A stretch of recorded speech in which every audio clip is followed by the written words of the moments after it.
Good morning. Yeah, I don't have my lights on right now, but alright. Wow. Well, well, did I know that I can't read this with the lights off?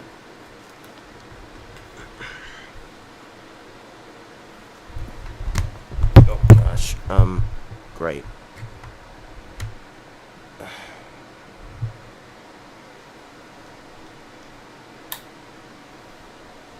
turn that light on at least.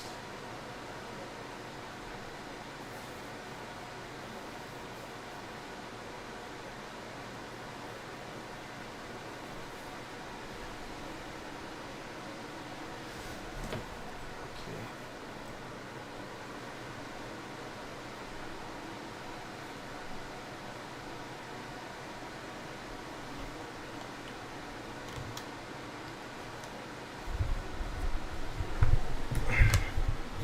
Come on, why is it falling? Wish I could, like, hold it in place or something. That's what I don't like about these webcam stands. Alright.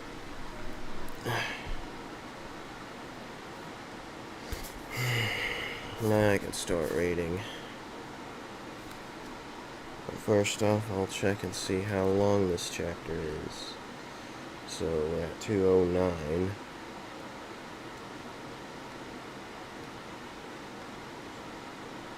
Okay, so 222.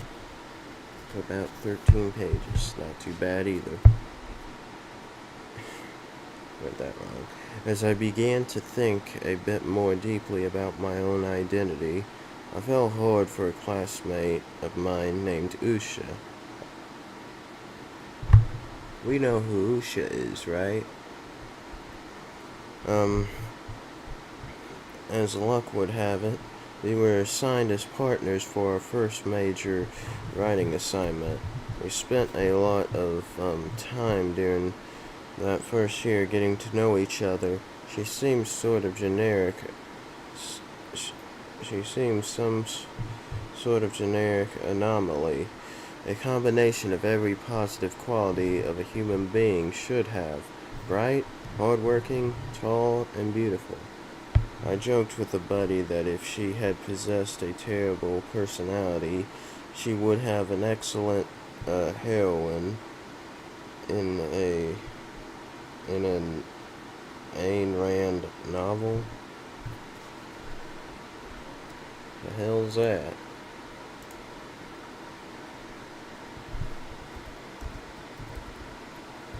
Some writer. But how do you pronounce that?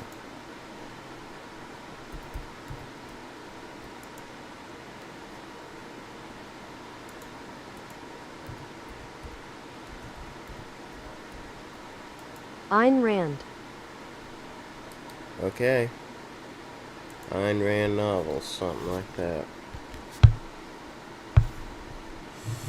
But she had a great sense of humor and an extraordinarily direct way of speaking, where others might have asked meekly, yeah, maybe you could rephrase this, or, have you thought about this other idea?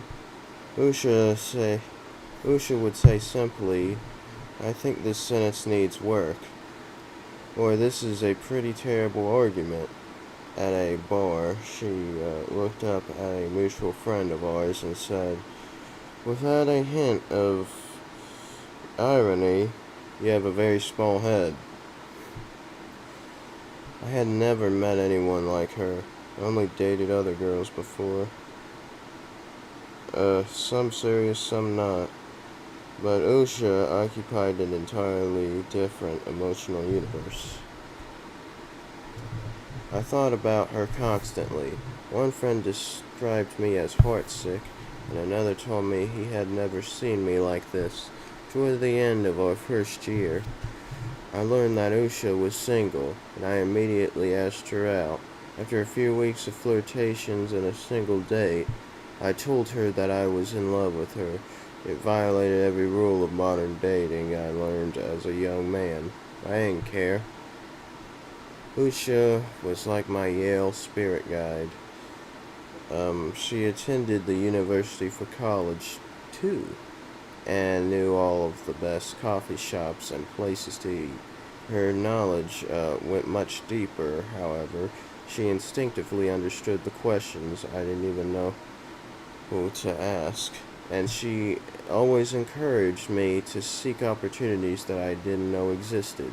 Go to office hours, she'd tell me. Professors here like to engage with students. It's part of the experience here in a place that always seemed a little that always seemed a little foreign. Usha's presence made me feel at home. I went to Yale to earn a law degree, but that first year at Yale taught me most of all that I didn't know how the world worked. Every August, recruiters from prestigious law firms descend on New Haven, hungry for the next generation of high-quality legal talent. The students call it FIP, short for Fall Interview Program,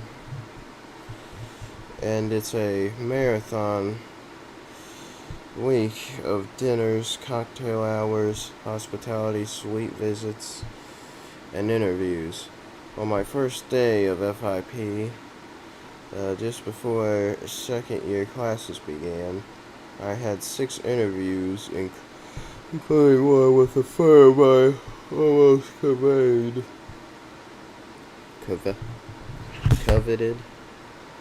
Back to translate.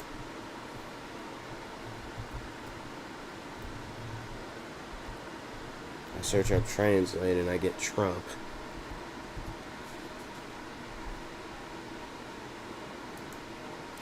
Huh, how ironic. I get Trump in the search bar when I'm reading his vice president's book. Alright. Is it conveyed or coveted? Coveted. Okay. I'll leave that there just in case, but not on screen since... where the hell am I?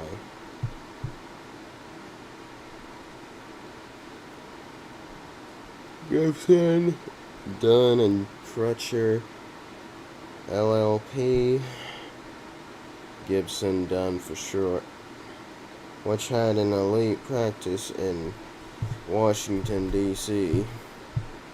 My stomach's killing me, I don't know why.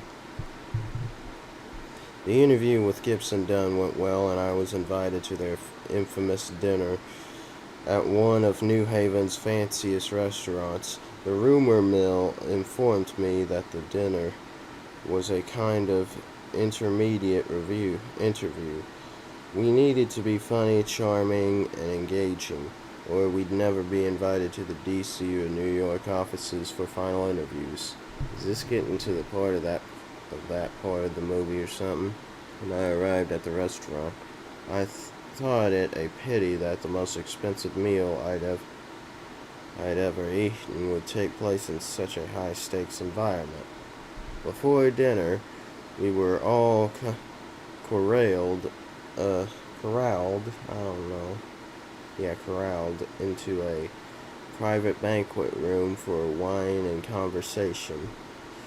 Women a decade older than I was carried around wine bottles wrapped in beautiful linens, asking every few minutes whether I wanted a new glass of wine or a refill on the old one.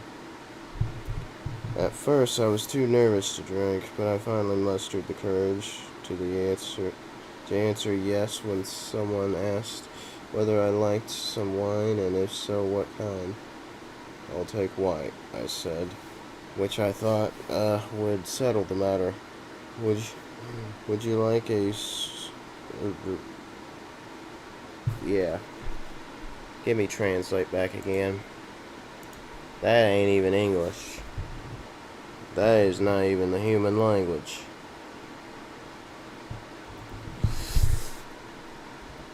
I can't hold this while I'm trying to type this out.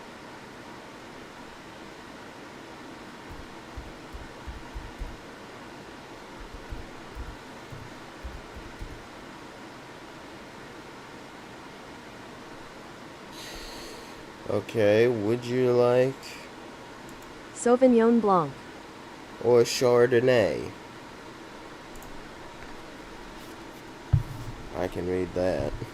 I was about to put the second thing in there, but then I realized what that word was.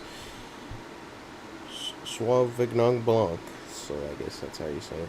I thought she was screwing with me, but I used my powers of deduction to determine that those were two separate kinds of white wine. So I ordered a Chardonnay. Not because I didn't know what white Sauvignon Blanc was, though I didn't, but because it was easier to pronounce.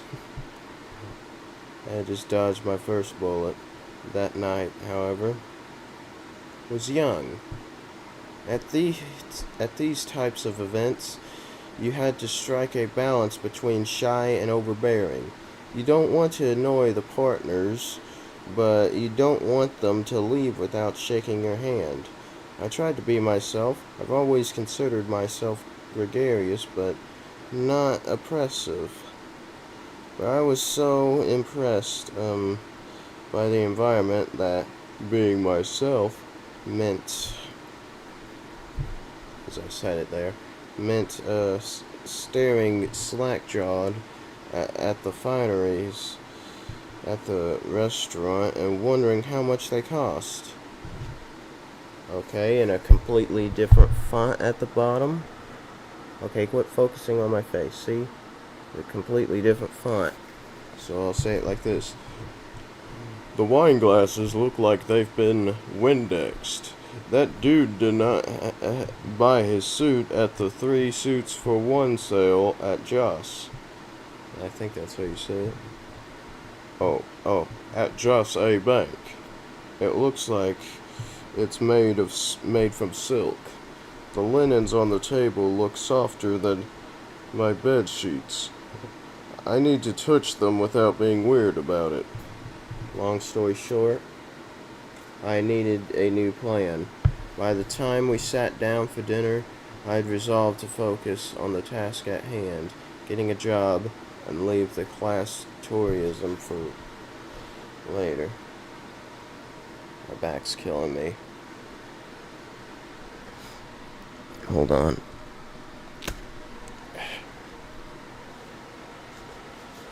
Alright, I think that's better. Tourism. My bearing lasted another 2 minutes. After we sat down, the waitress asked whether I'd like tap or sparkling water. Rolled my eyes at that one. As impressed I was with the restaurant, calling the water sparkling was too pretentious, like sparkling crystal or a sparkling diamond. As in sparkling water, it's just carbonated or whatever they call it. But I ordered the sparkling water anyway. Probably better for me. Fewer contaminants. Yeah, this tap water don't taste that well. I took one sip and literally spit it out. It was the grossest thing I had ever tasted. I remember once getting a Diet Coke at a Subway without realizing that the fountain machine didn't have enough Diet Coke syrup. That's exactly what the fancy place's sparkling water tasted like. Something's wrong with that water, I protested. The waitress apologized and told me she'd get me another Pellegrino. That's when I realized that sparkling water meant carbonated water. Yep, I was mortified, but luckily only one other person noticed what had happened. And she was a classmate. I was in the clear. No more mistakes. Immediately thereafter, I looked down at the place setting and observed that an absurd number of instruments, 9 utensils? Why, I wondered, did I need 3 spoons? Why were there multiple butter knives? Then I recall a scene from a movie and realized there was some social convention surrounding the place and size of the uh, I'm sorry, I can't remember how you pronounce that word. Cutlery. Cutlery. There. Where am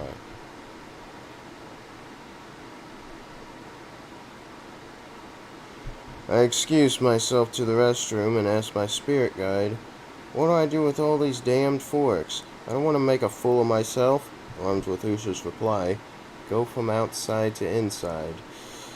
And don't use the same utensil for separate dishes. Oh, and use the fat spoon for soup." I returned to dinner, ready to dazzle my future employers. You don't need multiple utensils. It's bullshit. You only need one utensil of each type. You don't need multiple. That's the stupidest thing I ever heard of. Outside in, that's the dumbest thing ever. Who the hell would do that? Literal bullshit. Okay, the rest of the evening was uneventful. I chatted politely and remembered Lindsay's admonition to chew with my mouth closed. That's hard for me to do. I'm able to do it at school, but at home it's sometimes hard for me to do.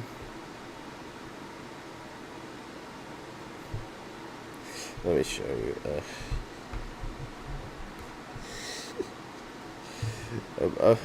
I'm just. Oh no! Oh no! I lost my page. Okay, I think it's 213. I'm just looking at Bowser here. It's like he's being strangled or something. All right. Oh no. Okay, good. He didn't fall. All right, 213, I believe.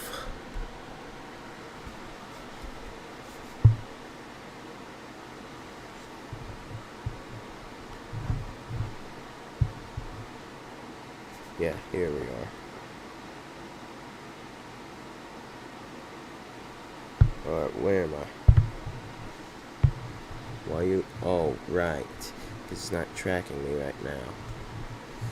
I thought I had to hold that one spot, but I just need to tap the one spot to get it to track me. Okay. Alright. I was testing it, and also those two things where I was trying to get my neck to pop.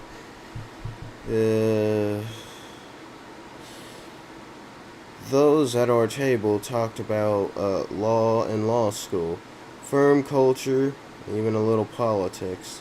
The recruiters we ate with were very nice, and everyone at my table landed a job offer. Even the guy who spit out his sparkling water. Is he implying himself? Because if he's not, why the hell is it falling? Because if JD's not, then what the hell is he talking?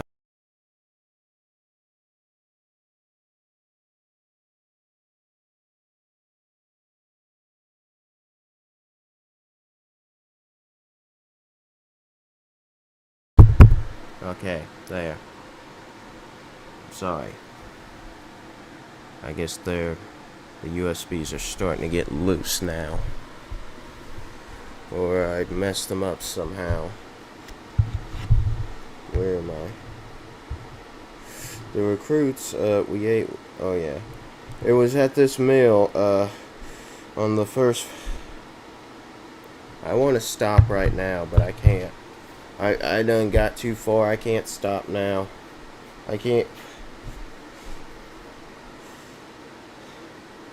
I'm tired.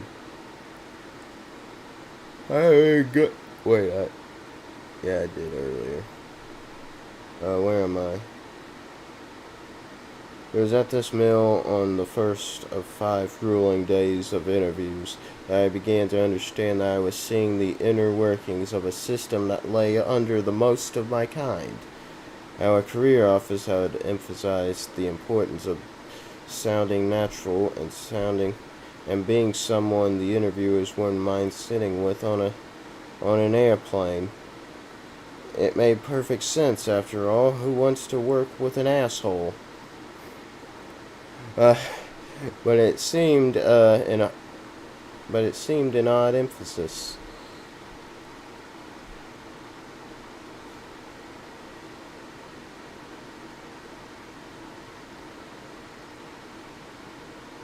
For what felt like the most important moment of a young career. Our interviews weren't so much about grades or resumes. We were told, thanks to a Yale law pedigree, one foot was already in the door. The interviewers were about passing a social test, a test that of belonging, of holding your own in a corporate boardroom, of making connections with potential future clients. The most difficult test was the one I wasn't even required to take, getting an audience in the first place. All week I marveled at the ease of access to the most esteemed lawyers in the country. All of my friends had at least a dozen interviews, and most led to job offers. I had 16 when the week began, though by the end I was so spoiled and exhausted by the process. I turned down a couple of interviews. 2 years earlier, I had applied to dozens of places in the hope of landing a well-paying job after college, but was rebuffed every time. Now, after only a year at Yale Law, my classmates and I were being handed 6-figure salaries by men who had argued before the United States Supreme Court. Almost said U.S. Supreme Court for short. It was pretty clear that there were some mysterious force at work, and I had just tapped into it for the first time. I'd always thought that when you need a job, you look online for job postings, and then you submit a dozen resumes, and then you hope that someone calls you back. If you're lucky, you won't have a headphone wire that doesn't twist up. No. If you're lucky, maybe a friend puts your resume on the top of the pile. If you're qualified for a very high demand profession like accounting, maybe the job search comes a bit easier. But the rules are basically the same. The problem is virtually everyone who plays by those rules fails. That week of interviews showed me that successful people are playing an entirely different game. They don't flood the job marker with resumes, hoping that some employer will grace them with an interview. They network. They email a friend of a friend to make sure their name gets the look it deserves. They have their uncles call old college buddies. They have their school's career service office set up interviews months in advance on their behalf. They have parents tell them how to dress, what to say, and whom to schmooze. They don't mean the strength of your resume or interview performance is irrelevant. Those things certainly matter, but there is enormous value in what economists call social capital. It's a professor's term, but the concept is pretty simple. The networks of people and institutions around us have real economic value. They connect us to the right people, ensure that we have opportunities, and impart valuable information. Without them, we're going it alone.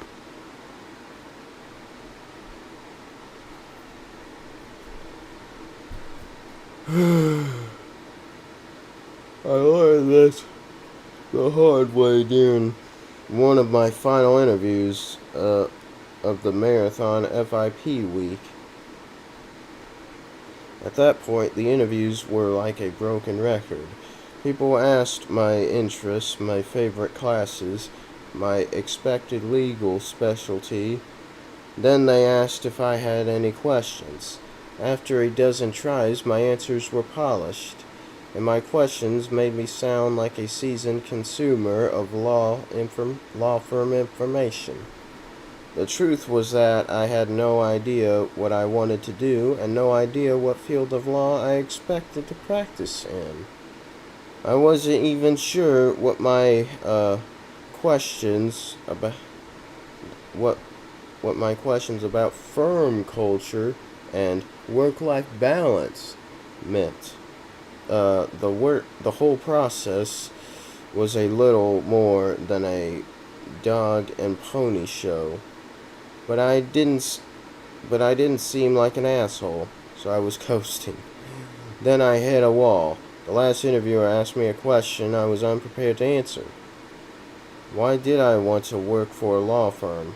It was a softball, but I had gotten so used to talking about my budding interest in antitrust litigation, an interest that was at least a little fabricated, that I was laughably unprepared.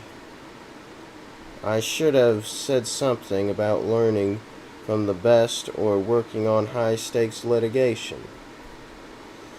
I should have said anything other than what came from my mouth. I don't really know, but the pay isn't bad. The interviewer looked at me like I had three eyes, and the conversation never recovered. I was certain I was toast. I had flubbed the interview in the worst way. But behind the scenes, one of my recommenders was already working the phones. She told the hiring partner that I was a smart, good kid and would make an excellent lawyer.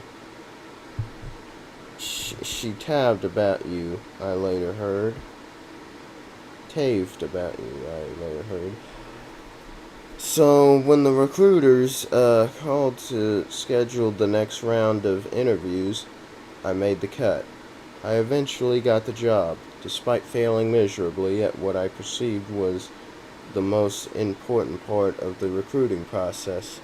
The old adage says that it's better to be lucky than good. Apparently, having the right network is better than both. At Yale, networking power is like the air we breathe. So pervasive, that it's easy to miss. Toward the end of our first year, most of us were studying for the Yale Law Journal writing competition. The journal publishes lengthy pieces of legal analysis, mostly for an academic audience. The articles read like radiator manuals, dry, formulaic, and partially written in another language. A sampling, despite ratings a great promise, we show that the regulatory design, implementation, and practice suffer from serious flaws. Jurisdictions fudge more than nudge. Kidding aside, journal membership is serious business. It is the single most significant extracurricular activity for legal employers. Some of whom hire only from the publication's editorial board. Some kids came to the law school without a plan for admission to the Yale Law Journal. The writing competition kicked off in April. By March, some people were weeks into preparation.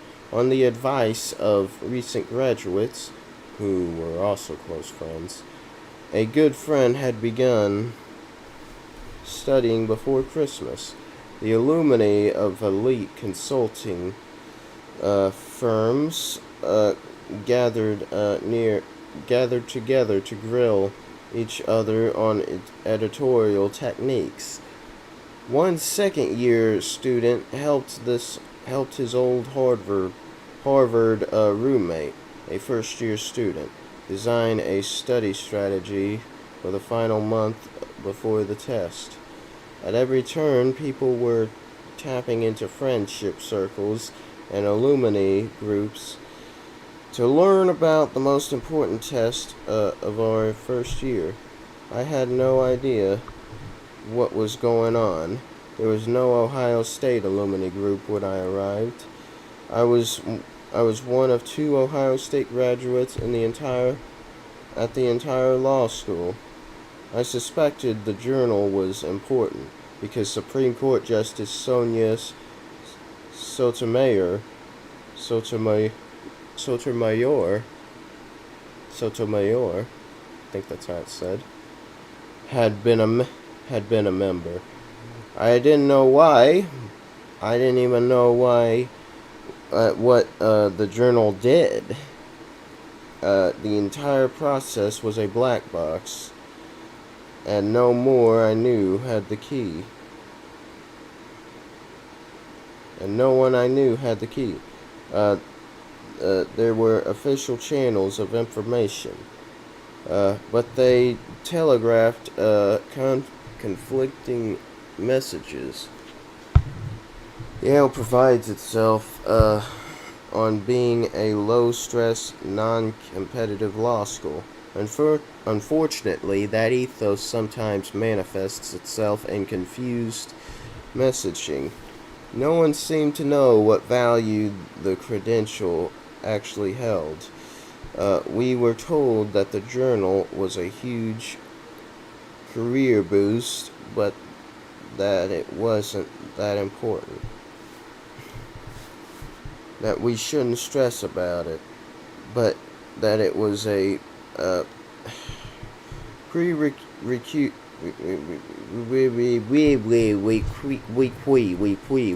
Whatever the fuck that word is.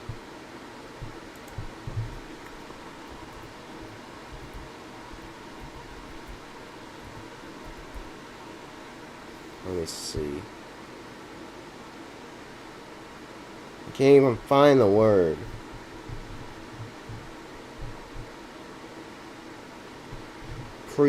Requisite.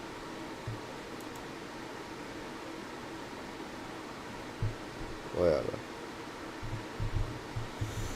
Prerequisite for certain types of jobs. My mouth is dry and I don't have any water, okay? I forgot this. No.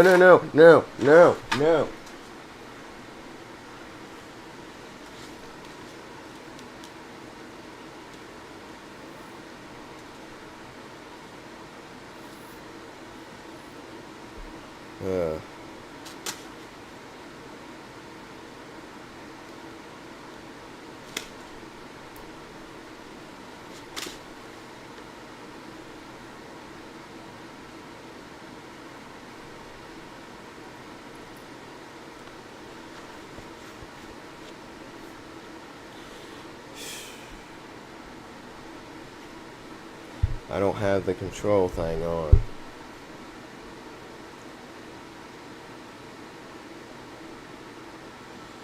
This was undoubtedly true. For many career paths and interests, journal membership was merely wasted time. I didn't know which career paths that applied to. I was unsure how to find out. Amy Shua, one of my professors, stepped in and told me exactly how things work. Journal membership is useful if you want to work for a judge or if you want to be an academic. Otherwise, it's a waste. If you're unsure what you want to do, go ahead and try out. It was $1,000,000 advice. Because I was unsure what I wanted. I followed it. Though I didn't make it during my first year, I made the cut during my second year and became an editor of the prestigious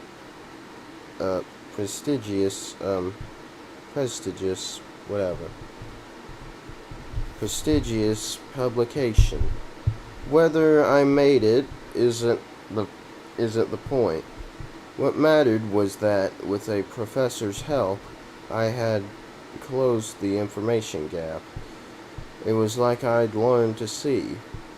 That wasn't the last time Amy helped me navigate unfamiliar terrain. Law school is a 3-year obstacle course of life and career decisions. On the other hand, it's nice to have so many opportunities. On one hand, it's nice to have so many opportunities. But on the other hand... No, not the Golden Band. I had no idea what to do with those opportunities, or any clue which opportunities served some long-term goal. Hell, I didn't even have a long-term goal. I just wanted to graduate and get a good job. I had some vague notion that I'd like to do public service after I repaid my law school debt. I didn't have a job in mind. Life didn't wait. Almost immediately after I committed to a law firm, people started talking about clerkship applications. For after graduation, judicial clerkships are 1-year stints with federal judges. It's a fantastic learning experience for young lawyers. Clerks read court filings, research legal issues for a judge, and even help the judge draft opinions. Only God can judge.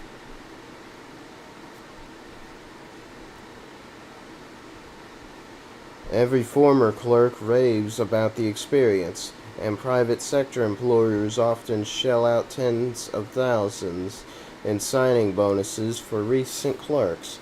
That's what I knew about clerkships, and it was completely true. It was also very superficial. A clerkship process was infinitely more complex. Sorry, I didn't know that connected. First, you have to decide what kind of court you want to work for. A court that does a lot of trials, or a court that hears appeals from lower courts. Then you have to decide which regions of the country to apply to. If you want to clerk for the Supreme Court, certain feeder judges give you a greater chance of doing so. Predictably, those judges hire more competitively. So holding out for a feeder judge carries certain risks. If you win the game, where am I?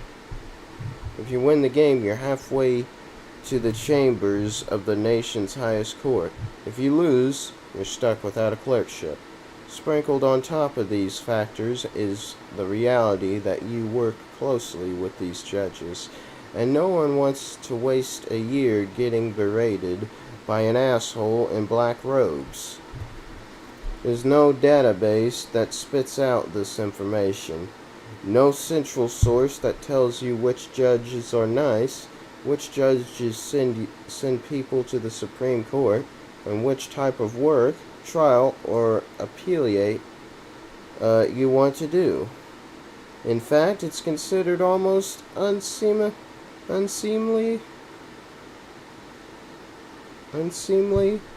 to talk about these things. How do you ask a professor if the judge he's recommending you is a nice lady? It's trickier than it might seem. So to get this information, you have to tap into your social network, student groups, friends who have clerked, and a few professors who are willing to give brutally honest advice. By this point in my law school experience, I had learned that the only way to take advantage of networking was to ask. So I did. Amy Shua, I don't know if it's Shua, or however you say that CH word. Let's see. Chua. Chua. There.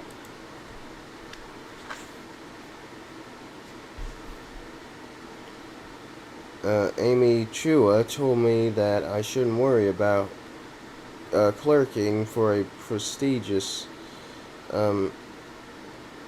feeder judge because the credential wouldn't prove very useful given my ambitions. But I pushed until she relented and agreed to recommend me to a high-powered federal judge with deep connections to multiple Supreme Court justices. I submitted all the materials, a resume, a polished writing sample, and a desperate letter of interest. I didn't know what I was doing. Maybe with my southern drawl and lack of family pedigree, I felt like I needed proof that I belonged at Yale Law. Or maybe I was just following the herd. Regardless of the reason, I needed to have this credential. A few days after I submitted my materials, Amy called me into her office to let me know that I had made the short list. My heart fluttered. I knew that all I needed was an interview, and I'd get the job. I knew that if she pushed my application hard enough, I'd get the interview. That was when I learned the value of real social capital. I don't mean to suggest that my professor picked up the phone and told me the judge he had to give me an interview. But she did that. My professor told me that she wanted to talk to me very seriously. She turned downright somber. Don't think you're doing this for the right reasons. If you're doing this for the credential, which is fine, but the credential doesn't exactly serve your career goals. If you don't want to be a high-powered Supreme Court litigator, you shouldn't care about this job. She then told me about how hard a clerkship with this judge would be. He was demanding to the extreme. His clerks didn't take a single day off for an entire year. And she got personal. She knew I had a new girlfriend and that I was crazy about her. This clerkship is the type of thing that destroys relationships. If you want my advice, I think you should prioritize Usha and figure out a career move that actually suits you. It was the best advice that anyone has ever given me, and I took it. I told her to withdraw my application. It's impossible to say whether I would have gotten the job. I was probably being overconfident. My grades and resume were fine, but not fantastic. However, Amy's advice stopped me from making a life-altering decision. It prevented me from moving 1,000 miles away from the person I eventually married. Most important, it allowed me to accept my place at this unfamiliar institution. It was okay to chart my own path, and okay to put a girl above some short-sighted, ambition. My professor gave me permission to be me. Uh, it's hard to put a dollar value to that advice. It's the kind of thing that continues to pay in dividends. But make no mistake, the advice uh, that had tangible economic value, social capital, isn't manifest only in social capital isn't manifest only in someone connecting you to a friend or passing a resume to an old boss. It is also, or perhaps primarily, a measure of how we learn through our friends, colleagues, and mentors. I didn't know how to prioritize my options, and I didn't know that there were other, better paths for me. I learned those things through my network, specifically a very generous professor. My education in social capital continues. For a time, I contributed to the website of David Froome, the journalist and opinion leader that now writes for The Atlantic. When I was ready to commit to one DC law firm, he suggested another firm where two of his friends from the Bush administration had recently taken senior partnerships. One of those friends interviewed me when I joined his firm. As in Bush, I'm pretty sure they mean 43 and not Papa Bush.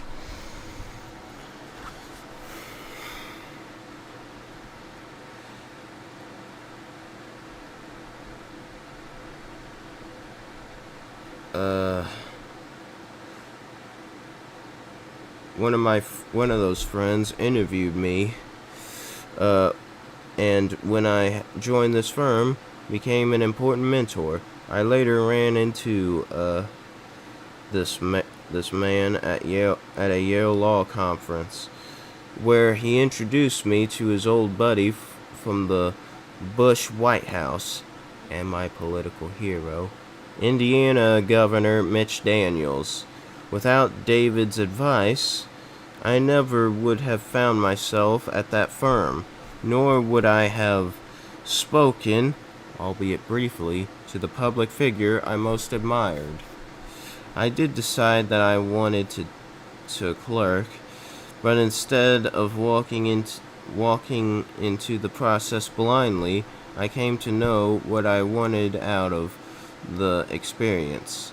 To work for someone I respected, to learn as much as I could, and to be close to Usha, so Usha and I could go through the clerkship process together. We landed in northern Kentucky, not far from where I grew up.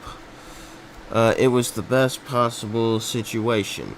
We liked our judicial bosses so much that we asked them to officiate our wedding. I need water, I'm sorry. I'm almost done with the chapter, I need water.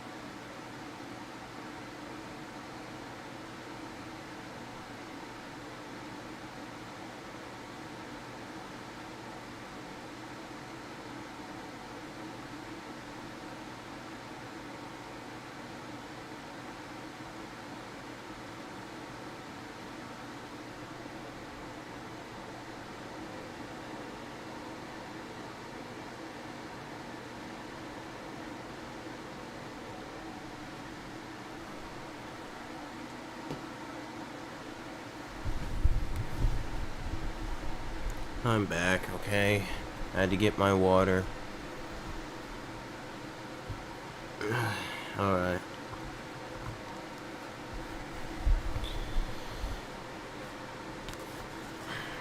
Where am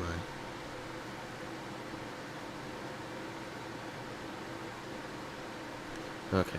This is just one version of how the world, of successful people actually works. But social capital is all around us. Those who tap into it and use it prosper.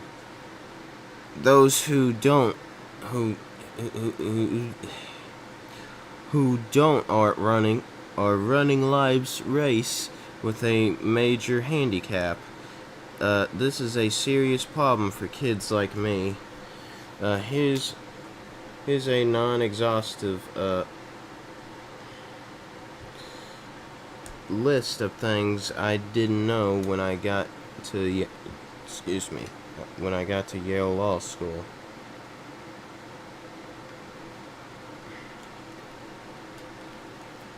Alright, here's the list. That you needed to wear a suit to a job interview. That wearing a suit large enough to fit a silverback gorilla was inappropriate. That a butter knife wasn't just decorative. After all, anything that requires a butter knife can be done better with a spoon or an index finger. That pleather and leather were different substances. What? Okay, stop following me. There.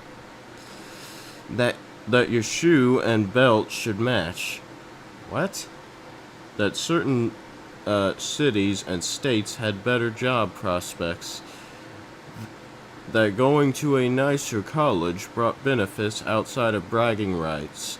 That finance was an industry that people worked in.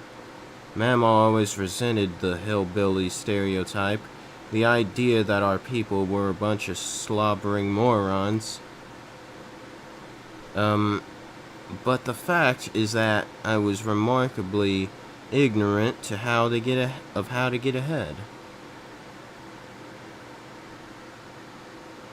What? I don't even know what that means.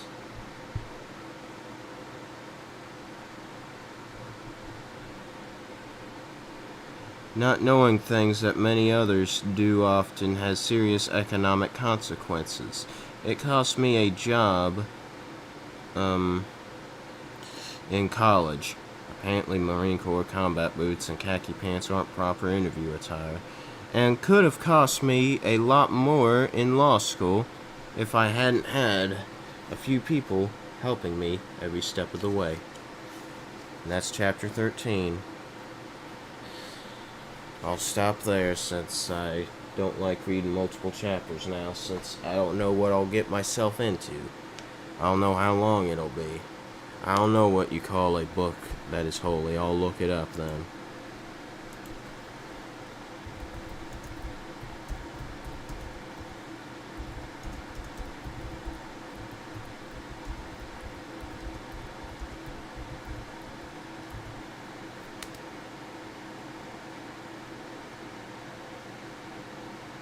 That's what you call it? That's odd.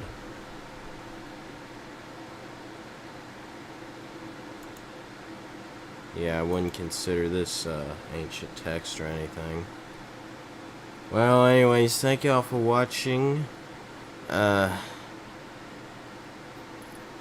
show you a book that's holy.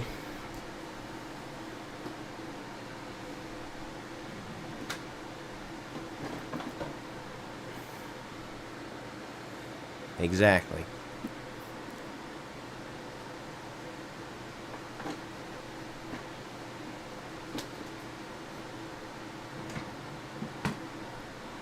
So yeah, thank y'all for watching. If y'all did enjoy, please hit the like button. Subscribe if you haven't already. See y'all next time. Adios, and God bless.